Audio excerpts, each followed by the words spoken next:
हाय, नमः संस्कृता। आप सभी मित्रों को आपका अपना ऑफिशियल चैनल शुभम संस्कृतम पर स्वागत एवं हार्दिक अभिनंदन है।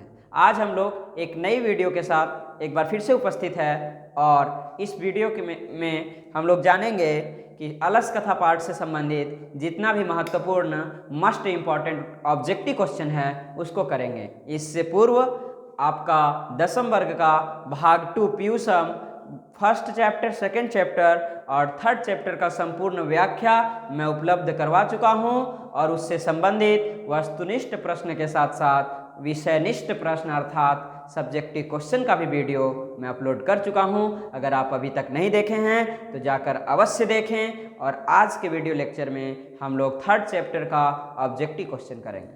तो इसमें सुनिए, सीधा हम लोग विषय वस्तु पे बात करेंगे और बिल्कुल 15 से 20 मिनट का वीडियो में एकदम थर्ड चैप्टर से संबंधित जितनी भी महत्वपूर्ण इंपॉर्टेंट बातें हैं उसको हम लोग करेंगे, बिल्कुल कंप्लीटली डील किया जाएगा। तो चलिए जी स्टार्ट करते हैं।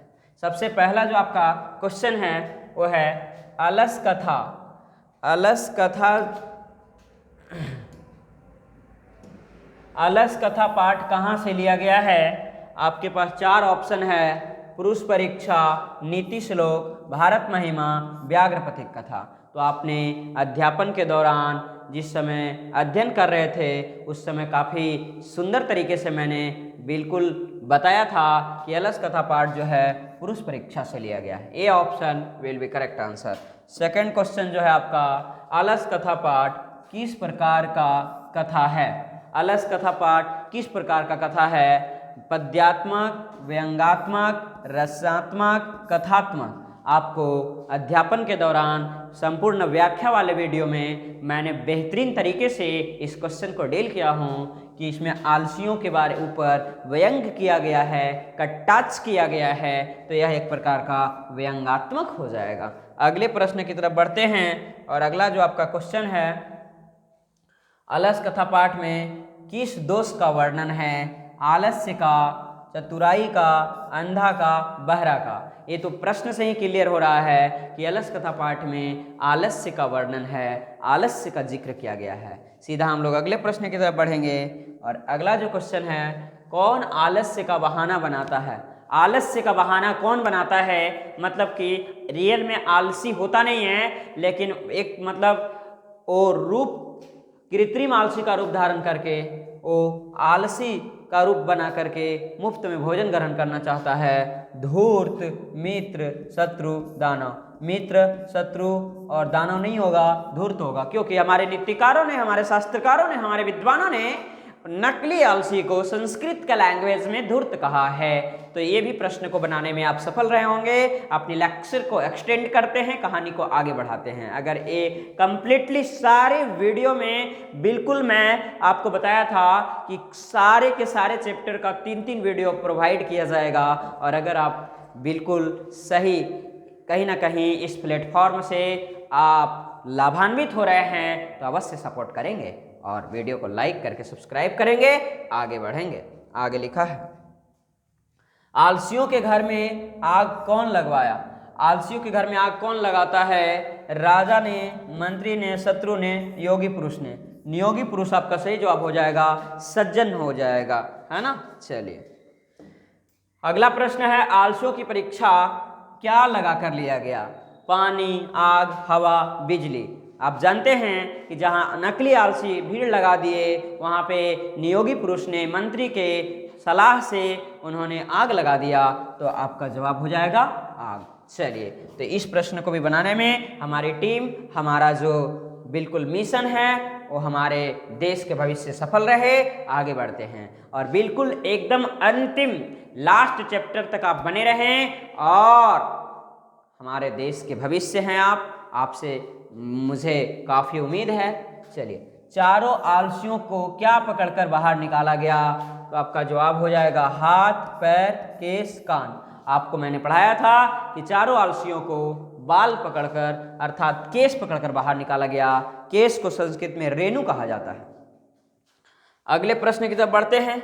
अगला क्वेश्चन है, आलसियों का रक्षक कौन होता है? ये तो मैंने चैप्टर जब व्याख्या कर रहा था, बिल्कुल उस चैप्टर को एज ए ट्रांसलेटर मैं आपको हिंदी में तब्दीलीन करके जब चैप्टर को एक्सप्लेन कर रहा था तो चैप्टर के अंत में एक श्लोक मिला था, पतिरेव गति स्त्रीणाम बालनाम जननी गति नालसानाम गति काचिलोके कारुणिकम बिना। मतलब पत्नी का रक्षक पति होता है, बालक का रक्षक माँ होती है और आलसियों का रक्षक जो होता है एक दयावान पुरुष होता है। तो अगर ऑप्शन में आपको मिल रहा है दयावान पुरुष तो बिल्कुल आपका सही जवाब हो जाएगा। आलसियों का रक्षक कौन होता है? दयावान पुरुष होता है। और दयावान की जगह कभी कभी यहाँ पे आपको कारुणिक भी मिल सकता है। कारुणिक और दयावान दोनों एक ही है। तो हम लोग लेक्चर को आगे बढ़ाते हैं और अगला जो है वो चारों आलसियों को कैसे बाहर निकाला गया, पैर पकड़कर, हाथ पकड़कर, केस पकड़कर, बांह पकड़कर। इसी क्वेश्चन को फिर से घुमाया गया है केस पकड़कर। आपको मैंने कई दफ़ा, कई बार, कितना बार मैं बताया हूँ। तो इसको आप कंप्लीटली आगे बढ़ते हैं। आलस कथा के अंतर्गत मिथिला के मंत्री कौन थे? तपेश्वर, भुवनेश्वर, वीरेश्वर, महेश्वर। जैसा कि आपको मैंने बताया कि अलस कथा में मिथिला क्षेत्र के जो मंत्री थे वो मंत्री वीरेश्वर थे, जिसका स्वभाव अत्यंत दयावान और दानशील थे, काफ़ी अच्छे दिल के थे। तो आपका जवाब Bhubaneswar, C option will be correct answer हो जाएगा। आगे बढ़ते हैं। अगला है आलसशाला में आग क्यों लगाई गई? बहुत ही शानदार क्वेश्चन है। पिछले एक वर्ष पूर्व ये प्रश्न पूछा गया है डायरेक्ट आपके मैट्रिकुलेशन एग्जामिनेशन में और फिर से ये क्वेश्चन यहाँ दिख गया। आलसशाला में आग क्यों लगाई गई? आलसियों को भगाने के लिए, आलसियों की परीक्षा करने के लिए, आलसशाला की संपत्ति को हड़पने के लिए, इनमें किसी के लिए नहीं। यहाँ पे आलसियों को मतलब कि मंत्री का ये उद्देश्य नहीं था कि सारे आलसी भाग जाए, बल्कि मंत्री का ये उद्देश्य था कि सही और गलत मतलब वास्तविक और नकली आलसी का जजमेंट हो सके, कौन वास्तविक आलसी है उसकी पहचान की जा सके। तो आलसियों की परीक्षा के लिए आपका सही जवाब हो जाएगा बी ऑप्शन, बिल्कुल करेक्ट हो जाएगा जी। आगे देखते हैं और अगले प्रश्न की तरफ। बिल्कुल ही साधारण सवाल है, सीधा आपके लिए, देखेंगे और आप मुझे आंसर बताने में मदद करेंगे। लिखा है आलसशाला में आग लगने पर कितने लोग नहीं भागे? मतलब क्वेश्चन को घुमाया है, क्वेश्चन पूछना डायरेक्ट आपसे ये चाह रहा है आग लगने पर भी कितने ऐसे व्यक्ति थे जो सोए रह गए। तो आपको मैंने काफी प्यार से, बड़ी मोहब्बत के साथ, अलग अंदाज में मैंने बताया था कि 4 ऐसे व्यक्ति थे जिनके ऊपर व्यंग किया गया है, तभी तो यह एक प्रकार का व्यंगात्मक पाठ है, टच किया गया है। 4 ऐसे आलसी थे जो आग लगने के बावजूद भी वो वहां पे सोए रह गए, जिसे वास्तविक आलसी के रूप में पहचाना गया। तो 3, 5, 4, 6, 4 आपका सही जवाब हो जाएगा। अगले प्रश्न की तरफ बढ़ते हैं और अगला क्वेश्चन है घर में लगी आग को देखकर कौन लोग पलायन हो गए? घर में जब आग लगा दिया गया तो वहां से एक दूसरे से कौन भाग गए, कौन वहां से पलायन कर गए, वहां से जगह परिवर्तित कर लिए, बदलाव आए, चेंज हुए, वहां से हट के दूसरे जगह चले गए। आलसी लोग, समझदार लोग, फुर्तीले लोग, धूर्त लोग। आपका जवाब हो जाएगा धूर्त लोग, क्योंकि धूर्त इस संस्कृत भाषा में उन लोगों को कहा गया है जो नकली आलसी का रूप धारण किया गया है, जिसके द्वारा जो काम तो कर सकते हैं लेकिन उन्होंने आलस का रूप धारण किया। तो यहाँ पे धूर्त लोग आपका 100% करेक्ट आंसर हो जाएगा, डी ऑप्शन। आगे है अगला जो आपका प्रश्न है, स्टार्ट। अगला प्रश्न है अरे हल्ला कैसा है? यह कथन किसका है? यह किसने कहा? मतलब कि इसको दूसरे शब्दों में आप कह सकते हैं कि यह किस प्रकार का शोरगुल है, ये आवाज़ कैसी है, ये वॉइस कहाँ से आ रहा है, ये कैसा शोरगुल हो रहा है, यह किसने कहा? तो आपका जवाब है प्रथम पुरुष ऑप्शन, द्वितीय पुरुष, तृतीय पुरुष, चौथे पुरुष। आपने पढ़ा था जब संपूर्ण व्याख्या आप चैप्टर को कंप्लीटली एकदम जब मेरे द्वारा डील किया जा रहा था तो मैंने आपको बताया था अहो कथमय कोलाहलम, यह कैसा शोरगुल है, यह पहला आलसी ने कहा। तो ये आपको मैंने समझा दिया और प्रथम पुरुष इसका सही जवाब हो जाएगा। अगले प्रश्न की तरफ बढ़ते हैं। लगता है इस घर में आग लग गया है, यह किस पुरुष ने कहा? प्रथम, तृतीय, द्वितीय, वीरेश्वर। आपको मैंने बताया था कि पहले की बात सुनकर दूसरे आलसी ने कहा, दूसरा ने कहा लगता है इस घर में आग लग गया है। तो ऑप्शन के अकॉर्डिंग सी ऑप्शन आपका सही जवाब हो जाएगा, दूसरे आलसी ने कहा था। अगला प्रश्न है, आग को गिरते हुए देखकर कौन आलसियों को बाहर निकाला? मतलब जब आग जो था काफी आग का फैलाव बढ़ गया तो उन चारों आलसियों को किसने बाहर निकाला? मंत्री, राजा, प्रथम पुरुष, नियोगी पुरुष। नियोगी पुरुष के जगह कभी कभी सज्जन पुरुष या दयावान पुरुष भी विकल्प में मिल सकते हैं। तो अकॉर्डिंग टू ऑप्शन आपका सही जवाब होगा। आगे बढ़ते हैं और अगला सवाल है, दयावान लोग किसका रक्षक होता है? अभी जस्ट मैंने श्लोक में बताया था कि पत्नी का रक्षक पति होता है, बालक की रक्षक माँ होती है, लेकिन आलसियों का रक्षक एक दयावान पुरुष होता है। तो अगर आपको विकल्प में आलसी मिल रहा है तो आप विदाउट एनी डॉट आप क्लिक कीजिए, टिक आउट कीजिए, आलसी हो जाएगा। अगला प्रश्न है, विद्यापति कौन थे? लेखक थे, कवि थे, राजा थे, मंत्री थे? जैसा कि आपने पाठ परिचय में जाना है कि विद्यापति एक बहुत बड़े लोकप्रिय मैथिली कवि है, तो मैथिली के साथ कवि जुड़ा हुआ है, तो इसलिए कवि आपका सही जवाब हो जाएगा, बी ऑप्शन 100% करेक्ट आंसर। अगला प्रश्न है, पुरुष परीक्षा किस रूप में विभिन्न मानव गुणों के महत्व का वर्णन करता है? पद रूप में, श्लोक रूप में, नाटक रूप में, कथा रूप में? आपको चैप्टर का हेडिंग से ही पता चलना चाहिए कि अलस कथा एक प्रकार का कथा है, एक लघु कथा है, तो एक कथा रूप में ही होगा। डी ऑप्शन एकदम बिल्कुल ही सही होगा आपका। चलिए आगे बढ़ते हैं और अगला प्रश्न है, पुरुष परीक्षा किस भाषा में लिखित है? पुरुष परीक्षा को किस भाषा में लिखा गया है? कौन सा लैंग्वेज में रचा गया है? उस लैंग्वेज का नाम क्या है? तो यहाँ पे देख लीजिए, संस्कृत, हिंदी, मैथिली, अवधी। आप सभी जान रहे हैं कि हम लोग संस्कृत की दुनिया में बात कर रहे हैं, तो विदाउट एनी डॉट आपका संस्कृत होगा। संस्कृत एक बहुत ही सुंदर भाषा है, बहुत पवित्र भाषा है। संस्कृत सभी भाषाओं की जननी है। संस्कृत आर्यों का भाषा है, संस्कृत देवी देवताओं का भाषा है, संस्कृत एक शुद्ध भाषा है ना? संस्कृत से ही भाषा सारे भाषा बने हैं। अगला है, पुरुष परीक्षा क्या शिक्षा देती है? गुण निराकरण, दर्शन, दोष निराकरण, सत्य। निराकरण का मतलब होता है किसी चीज का समाधान करना, सही करना, उपचार करना। तो मैं आपको बता रहा हूँ, गलती को दूर करना। तो गुण तो क्वालिटी अच्छा है, तो गुण में कोई दोष ही नहीं होता है, गुण तो अच्छा ही है, तो इसका निराकरण नहीं हो सकता। दर्शन की कोई चर्चा ही नहीं है ना? फिलॉसफी की कोई चर्चा नहीं इस चैप्टर में। दोष का निराकरण के बारे में ये सही जवाब हो जाएगा। अगला है, बनावटी आलसी दिखाकर कौन भोजन ग्रहण करते थे? विद्वान नहीं जी, मूर्ख नहीं होगा, धूर्त यस, जानवर जानकार नहीं। धूर्त लोग, नकली आलसी लोग जो है वो बनावटी आलसी का रूप धारण कर लेते थे और बनावटी आलसी दिखा करके भोजन ग्रहण करने के लिए आलसशाला में गए थे, तो आपका जवाब धूर्त हो जाएगा। अगला प्रश्न है, स्थिति सौकर्य मूला सहंति के न धावंती जंतवा। मतलब कि स्थिति के अनुसार हर लोग परिवर्तित हो जाते हैं और सजातीय पुरुष को देखकर उसके पीछे कौन नहीं भाग पड़ता है? यह किस पाठ से लिया गया है? तो अलस कथा पाठ से लिया गया है। ये ऑप्शन आपका बिल्कुल सही जवाब हो जाएगा। आगे बढ़ते हैं।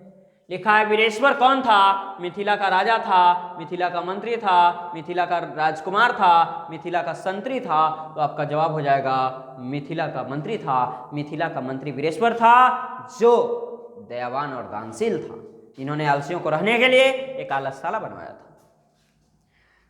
लिखा है, संसार में बच्चों का सच्चा रक्षक कौन है? माता, पिता, भाई, बहन। सबसे सही जवाब हो जाएगा माता, क्योंकि मैंने आपको लास्ट श्लोक में बताया था अलस कथा पाठ में कि आलसियों का रक्षक जो है दयावान होता है, पत्नी का रक्षक पति होता है, लेकिन एक बच्चे का रक्षक जो है वो माँ होती है इस दुनिया में। अरे भाई, बहुत सारे ऐसे बच्चे होते हैं। एक बार ऑफलाइन क्लास में मैंने पढ़ा रहा था कि माँ के बारे में बता रहा था कि माँ माँ होती है, तो एक लड़का पीछे से खड़ा होकर कहता है कि सर बाप बाप नहीं होता है। अरे भाई, दोनों होते हैं तब तो बच्चे का आविष्कार होते हैं, है ना? तो ऐसा कब मैंने कहा कि बाप बाप नहीं होता है? अपने अपने जगह पे सब सही होते हैं, लेकिन माँ का जो दर्जा है इस दुनिया में, माँ सबसे श्रेष्ठ है। माँ का स्थान कोई नहीं ले सकता। अगला है, पुरुष परीक्षा के रचनाकार कौन है? वीरेश्वर, विष्णु शर्मा, विद्यापति, चाणक्य। इसका जवाब हो जाएगा विद्यापति। पुरुष परीक्षा जो है उसके रचनाकार जो है वो आपका विद्यापति जी हो जाएंगे। सी ऑप्शन आपका करेक्ट आंसर है। अगला प्रश्न है, पुरुष परीक्षा ग्रंथ में किसके गुणों का वर्णन है? दानव का नहीं, मानव का। यस, मानव गुणों का वर्णन किया गया है। मनुष्य से संबंधित जितना भी गुण है उसको पुरुष परीक्षा ग्रंथ में वर्णित है, उसको एक्सप्लेन किया गया। अगला है, मैथिली भाषा के कवि कौन है? मैथिली भाषा के कवि विद्यापति जी है। बहुत ही लोकप्रिय मैथिली कवि है। मैथिली एक प्रकार का भाषा है। जैसे मैं कहूँ कि कह रहा हूँ तो तुम नहीं सुन रहे हो, तो मैथिली में बोलेंगे कहे छियो सुने के सुने छी का हलचल से भैजियो। तो मैथिली एक प्रकार का लैंग्वेज है, बड़ा प्यारा लैंग्वेज है, बहुत सुंदर लैंग्वेज है, आपको जानना चाहिए। आगे बढ़ते हैं और अगले प्रश्न की तरफ हम लोग चलेंगे। अगला है, पतिरेव गति स्त्री नाम बाल नाम जननी गति नालसानाम गति काचिलो के कारुणिकम बिना। यह कहाँ से लिया गया है? तो ये अलस कथा का सबसे लास्ट श्लोक है और अलस कथा पाठ से लिया गया है। डी ऑप्शन आपका सही जवाब हो जाएगा। आगे बढ़ेंगे। अगला है, स्त्रियों का रक्षक कौन होता है? अभी जस्ट मैंने डील किया कि पत्नी का रक्षक, स्त्री का रक्षक पति होता है और बालक का रक्षक माँ होती है। तो स्त्रियों का रक्षक पति होता है। बी ऑप्शन आपका सही जवाब हो जाएगा। अगर आपको दिक्कत हो रही है क्वेश्चन बनाने में, इससे पहले वाला वीडियो जो अपलोड है अलस कथा का संपूर्ण व्याख्या का वीडियो देखिए। एक एक क्वेश्चन आपको विदाउट ऑप्शन आप बोल पाओगे। 100% गारंटी, नॉट वारंटी, मैं बता रहा हूं आपको। अगला प्रश्न है, पति किसका रक्षक होता है? क्वेश्चन को घुमाया है, आपन को नहीं घूमना है। पति किसका रक्षक होता है? तो पति पत्नी का रक्षक होता है। पत्नी के जगह पे स्त्री है और स्त्री आपका सही जवाब हो जाएगा। A option will be correct answer. आगे बढ़ते हैं। अगला क्वेश्चन है, बच्चों का रक्षक कौन होता है? बच्चों पूछे, बालक पूछे, क्वेश्चन को रिपीट किया गया है। हालांकि हमें घबराने की कोई जरूरत नहीं है। बच्चों का जो रक्षक होती है वो माँ होती है और माँ का ही पर्यायवाची शब्द माता है, अम्बे है, जननी है, गौरी है। ये माँ का ही पर्यायवाची शब्द है, तो माता आपका सही जवाब हो जाएगा। अगला प्रश्न है, माता किसका रक्षक होता है? क्वेश्चन को टर्न किया है, लेकिन खुद को टर्न नहीं होना है, बिल्कुल शानदार डिसीजन लेना है। और बच्चा जो है, माता किसका रक्षक होता है? तो माता बालक का रक्षक होती है और बालक नहीं है तो बच्चे हैं, तो आपका डी ऑप्शन सही हो जाएगा, बच्चों का रक्षक। चलिए आगे बढ़ते हैं। बस हम लोग बस चैप्टर के लास्ट में हैं। वीरेश्वर अनाथों को क्या देता था? भोजन देता था, विद्या देता था, पैसा, कलम। कलम नहीं, पैसा नहीं, विद्या नहीं, भोजन की सुविधा थी। आलसशाला में रहने खाने और पहनने के लिए वस्त्र देते थे। मतलब जो फंडामेंटल्स नीड्स है, हमारी मूलभूत आवश्यकताएं जो है, जिसको हम लोग कहते हैं रोटी, कपड़ा और मकान, ये हमारा फंडामेंटल नीड्स है। रोटी, कपड़ा, मकान। हालांकि इसमें दो चीज को और इंक्लूड किया गया है, स्वास्थ्य और शिक्षा, हेल्थ एंड एजुकेशन को इन्वॉल्व किया गया है। आगे बढ़ते हैं। कौन परिश्रम नहीं करना चाहता है? परिश्रमी, मूर्ख, विद्वान, आलसी। जो लोग परिश्रम करना चाहेगा, जो मेहनत करेगा, जो हार्ड वर्क करेगा, वो आलसी बन ही नहीं सकता है। और ये ऑप्शन डी हो जाएगा, आलसी आपका सही जवाब हो जाएगा। अगला प्रश्न है, निर्गति नाम च सरुसालसा प्रथमो मता किंचिन छपते कर्तुम जठेरना अपि वहिना। सभी आलसियों का प्रथम मत यह था कि बिना कुछ किए हुए हम लोग कुछ करेंगे नहीं, ये फिक्स है, गारंटी है, श्योर है, निश्चित है, कांस्टेंट है, आई कांट एनीथिंग। हम लोग कुछ भी नहीं करेंगे, लेकिन बिना कुछ किए हुए अपनी जठर, अपने पेट की आग को कैसे बुझाया जाए, इसका सर्वप्रथम उपाय ढूंढो। यह अलस कथा पाठ में पढ़ना है। तो इस किस पाठ में पढ़ना है? अलस कथा में। D option, sorry, C option आपका सही जवाब हो जाएगा। अगला प्रश्न है, भूखा रहना कौन पसंद करता है? आलसियों का मानना था कि हम लोग भूखा रहना पसंद करेंगे, लेकिन कुछ करेंगे नहीं। तो इसमें अगर आलसी आपको ऑप्शन दिख रहा है तो बेशक आप आलसी पे टिक आउट कीजिए, आप उसको चॉइस कीजिए। अगला है, स्थिति सहकार्य मूला। स्थिति के अनुसार सजातीय लोग जो है उसके पीछे कौन नहीं भाग पड़ता है? सब लोग परिवर्तित हो जाते हैं। ये भी एक कौन सा ग्रंथ से लिया गया है? पुरुष परीक्षा से लिया गया है और पुरुष परीक्षा से ही अलस कथा पाठ लिया गया है। अगला प्रश्न है, सारों सुखों का मूल क्या है? विघटन है, युद्ध है, संगठन है, परीक्षा है। सारे सुखों का मूल परीक्षा तो नहीं है, युद्ध तो नहीं है, विघटन तो नहीं है, इसलिए संगठन हो जाएगा। अगर आप समूह में जब तक एक टीम नहीं तैयार होगा तब तक आप आगे नहीं बढ़ सकते हैं। आग को देखकर कौन सब भाग गया? आलसी, बलवान, धूर्त, मंत्री। जहां भी भागने की बात हो, पलायन करने की बात हो, वहां पे आपका धूर्त हो जाएगा, बिल्कुल सही जवाब होगा। और अगला प्रश्न है, घर में आग लगने पर कौन नहीं भागा? 4 ऐसे आलसी थे जो नहीं भागा। यहाँ पे हालांकि नंबर शो नहीं किया है, कौन नहीं भागा? तो आलसी नहीं भागा, बी ऑप्शन बिल्कुल सही जवाब है। जो वास्तविक आलसी था, जो ऑथेंटिक लेजी पर्सन था, वो नहीं भागा। कोई ऐसा धार्मिक पुरुष नहीं है जो ऐसा किस पुरुष ने कहा, पहला ने कहा यह कैसा हल्ला है, दूसरा ने कहा लगता है इस घर में आग लग गया है, तीसरा ने कहा कोई ऐसा धार्मिक व्यक्ति जरूर होगा जो हमें भींगे हुए वस्त्रों से ढक देगा। तो ये आपको क्वेश्चन के हिसाब से बी ऑप्शन सही जवाब होगा। तीसरे व्यक्ति ने कहा, हालांकि तीसरे की बात सुनकर चौथे ने कहा अरे वाचाल कितना बोलते हो, चुपचाप सोते क्यों नहीं हो। तो ये चौथे का स्टेटमेंट है, अरे वाचाल कितना बोलते हो। देखिए सवाल कर ही दिया, अरे भाई अभी जस्ट हम लोगों ने चर्चा किया और क्वेश्चन कर ही दिया कि अरे वाचाल कितना बोलते हो, ऐसा किसने कहा। तो चतुर्थ ने कहा, ए आपका सही जवाब हो जाएगा। अगले प्रश्न की तरफ बढ़ते हैं और अगला है, आलसियों को प्रतिदिन इच्छा भोजन कौन दिलवाता था। वीरेश्वर, विद्यापति, आलसशाला के कर्मचारी, मिथिला के राजा। आपका जवाब वीरेश्वर हो जाएगा, क्योंकि वीरेश्वर एक बहुत ही दयावान और दानशील थे, बहुत अच्छे किस्म के व्यक्ति थे, उच्च कोटि के थे, है ना। अगला प्रश्न है, तर्क तदस्मिन् गृहे अग्निनो अस्ति। लगता है इस घर में आग लग गया है। अलस कथा पाठ में यह किसकी युक्ति है। पहला ने कहा ये कैसा शोरगुल है, पहला की बात सुनकर यह स्टेटमेंट लिखा है, ये दूसरे आलसी ने कहा है। तो इसमें जवाब सी हो जाएगा आपका, और सी ऑप्शन हो जाएगा, दूसरे आलसी ने कहा। अगला प्रश्न है, तुष्णीम कथम न तिष्ठतम। कोई ऐसा धार्मिक व्यक्ति जो है वो भींगे हुए वस्त्र से ढक दे, या तीसरे व्यक्ति ने कहा, और ये आपका तीसरा हो जाएगा, तीसरे आलसी का।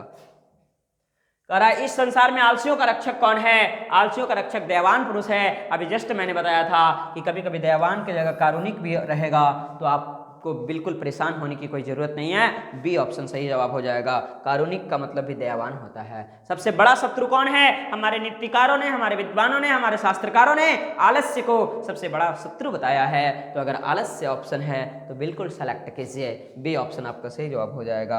अगला प्रश्न है, वास्तविक आलसियों की संख्या कितनी है। अभी जस्ट हम लोग बात कर रहे थे कि 4 ही ऐसे आलसी थे जो सोए रह गए, उनका मौत भी सामने दिख रहा था, फिर भी वो आलस को त्यागना पसंद नहीं कर रहे थे। तो इसलिए 4 आपका सही जवाब हो जाएगा। C option will be correct answer. चलिए आगे बढ़ते हैं और अगला प्रश्न है, अलस कथा पाठ के रचयिता कौन है। तो अलस कथा पाठ के लेखक विद्यापति है, जो महान मैथिली भाषा के कवि है, लोकप्रिय मैथिली कवि है। विद्यापति आपका सही जवाब हो जाएगा।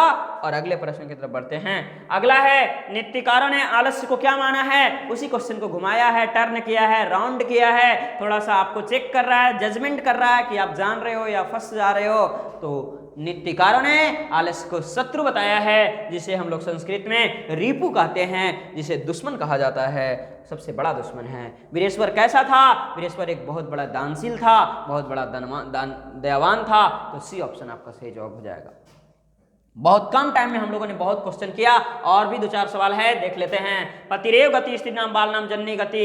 ए यहाँ पे क्या भरा जाएगा, पतिरेव गति स्त्री नाम भरा जाएगा, मतलब कि पति पत्नी का रक्षक होता है, तो स्त्री नाम। ये श्लोक याद रहेगा, तभी इस प्रकार का क्वेश्चन बन सकता है। आलसशाला में आग किसने लगाई। आलसियों ने, मंत्री वीरेश्वर ने, आलसशाला के कर्मचारी ने, विद्यापति ने। मंत्री वीरेश्वर ने लगाया था, आलसियों ने लगाया था, मंत्री वीरेश्वर की सहमति से लगी थी। तो आपका जवाब ये हो जाएगा। आगे बढ़ते हैं।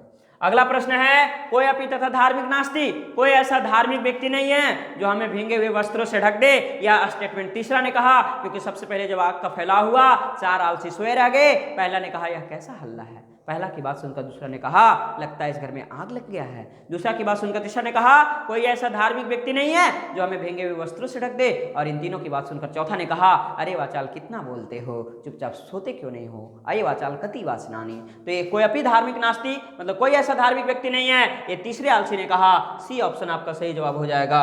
अगले प्रश्न की तरफ बढ़ते हैं।